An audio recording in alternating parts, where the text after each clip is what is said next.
2021년 스위스 쥬리 대학이 국민소득과 성장에 관한 민족 IQ의 연관관계를 조사한 내용은 다음과 같습니다. 세계 최고의 IQ는 1위 한국, 2위 일본, 3위 대만, 4위 싱가포르, 5위 독일, 6위 네덜란드, 7위 오스트리아, 8위 이탈리아 등으로 이어집니다.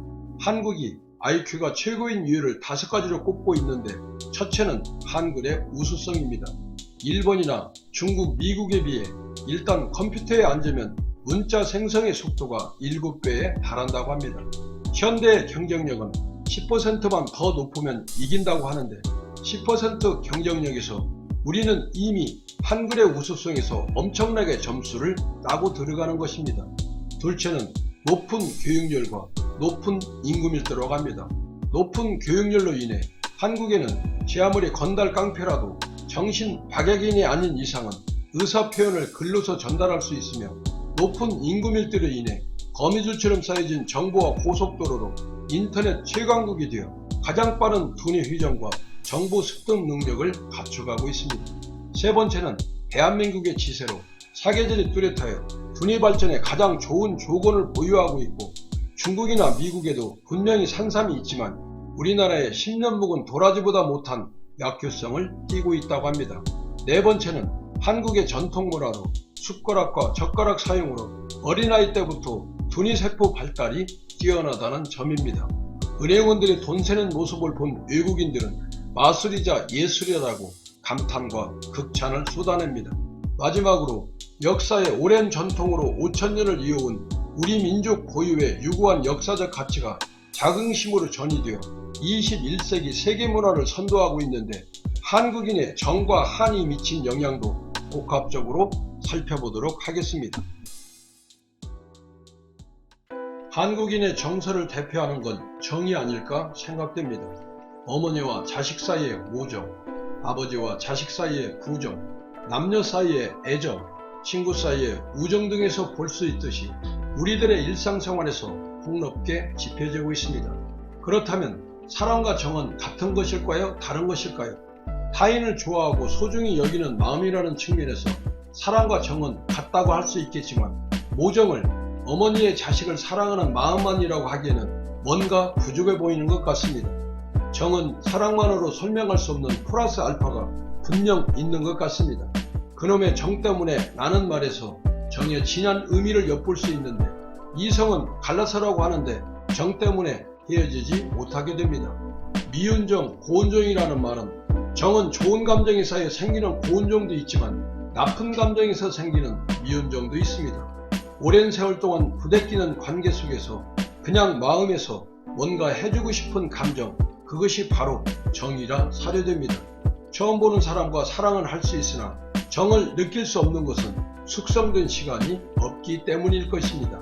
이렇듯 정은 우리라는 공동체 안에서 오랫동안 쌓은 감정적 공유 의식으로 상대방을 배려하는 마음이라 정리해 봅니다.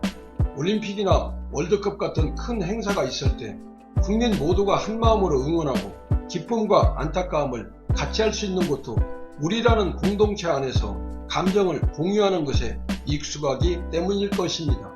인간은 이성의 동물이면서 동시에 감정의 동물로, 사람은 정으로 살 수도 없지만 이성만으로 살 수도 없습니다. 유구한 세월 속에 쌓아온 한국인의 특이한 정문화는 우리의 심리적 자산으로 오늘날 대한민국을 견인한 강력한 국민적 무기라 주창해 봅니다.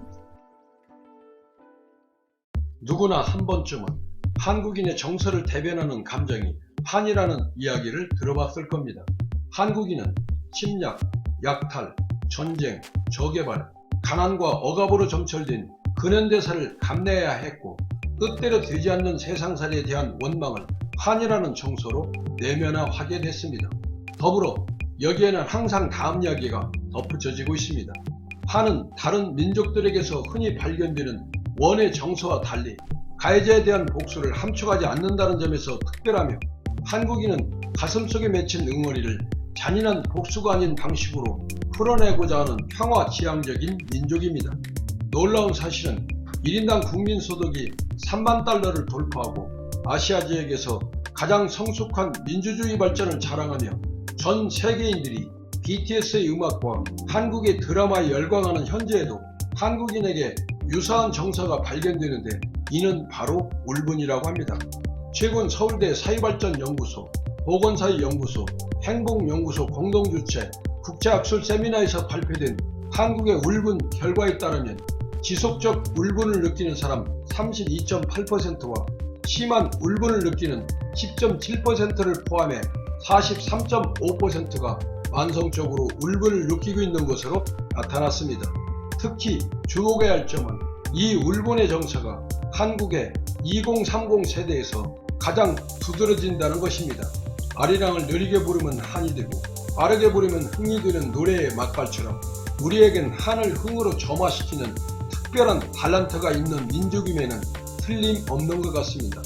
자유와 민주주의, 인권, 정의 등의 보편적 가치가 전 세계적으로 확산되던 1990년대 초반과 2000년대 초반 사이에 시기에 성장하여 교육받았던 단군 이래 가장 똑똑한 세대라는 2030의 울분이 또 다른 한으로 승화되어 대한민국의 새로운 에너지로 발현되기를 응원하고 기대해 봅니다.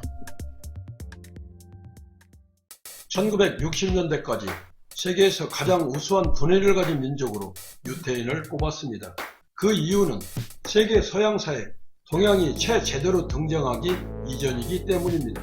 유태인이 서양사에 등장하여 유럽의 재계를 장악한 로스차일드 가문이나 세계 다이아몬드 시장의 90%를 100년 동안 장악한 오펜하이머 가문이 바로 대표적입니다.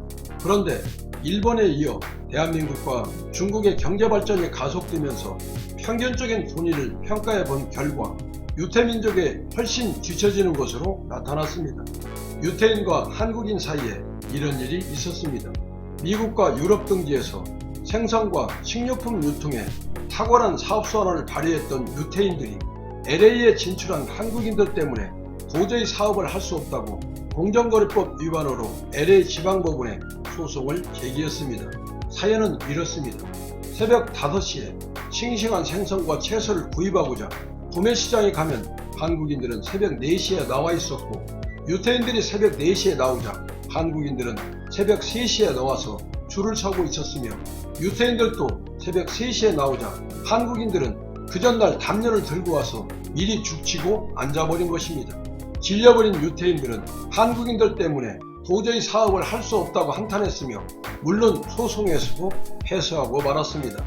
영화 기생충과 미나리 그리고 넷플릭스 오징어 게임까지 최근 한국 관련 콘텐츠가 각광받는 비결을 한국계 미국인 저스틴 전 감독은 한국인들의 정과 한이라고 강조해 말했습니다.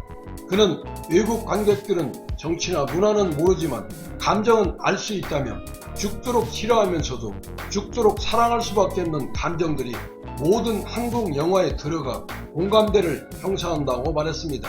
세계인들은 알고 있는데 우리만 모르고 희미해져가는 한국인의 우수한 두뇌와 정과 한이 녹아내린 K 콘텐츠가 오늘도 지구촌을 흔들며 우리들에게 희망의 에너지를 송신해주고 있다고 감히 전해드립니다.